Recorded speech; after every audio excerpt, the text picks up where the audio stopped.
বন্ধুরা অবশেষে কিন্তু টি-20 খেলা শুরু হয়ে গেছে। এখন বর্তমানে ব্যাটিং আছে বাংলাদেশ।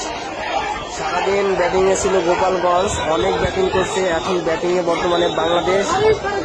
তো যখন গোপালগঞ্জ ব্যাটিং এ ছিল, সেনাবাহিনীর গাড়িতে আগুন দিয়েছে, সেনাবাহিনীর অনেক সদস্য ভাইদেরকে আহত করছে। তো তারই প্রতিফলন আজকে ওরা পাচ্ছে রাতে। দেখুন কি অবস্থা গোপালগঞ্জে। এই যে বাংলাদেশ সেনাবাহিনীর উপর যে ওরা হামলা করলো, ওরা কিন্তু চিন্তা করেনি যে এর পরিণাম কি হবে, কত ভয়ানক কালো রাত আসতে পারে, ওরা কিন্তু চিন্তা করেনি। এখন বর্তমানে বাংলাদেশের সেনাবাহিনীর চিরুনি অভিযান শুরু করে গোপালগঞ্জবাসীর জন্য একটা ভয়ানক কালো রাত কিন্তু নিয়ে এসেছে। এরা আজকের পর থেকে যদি এদের জ্ঞান বিবেক বুদ্ধি যদি হয়, আর কখনোই এই আওয়ামী সন্ত্রাসীরা মাঠে নামবে না। বন্ধুরা, আপনারা ভিডিওটি বেশি বেশি করে শেয়ার করে দিন।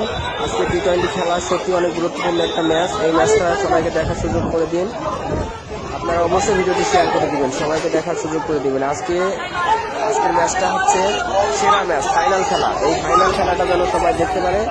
আরও অনেক ভিডিও আছে, সব ভিডিওগুলো একে একে দেওয়া হবে, সমস্যা নেই। আপনারা ভিডিওটি শেয়ার করতে থাকুন। আজকের খেলাটা অনেক জমে গেছে, আপনারা ভিডিওটি শেয়ার করে দিন।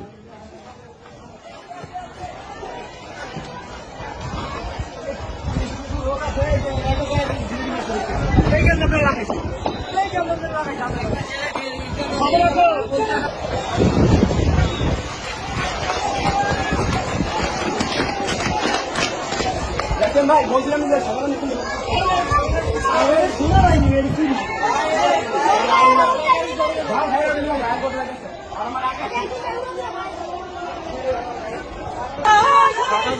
গুলি করে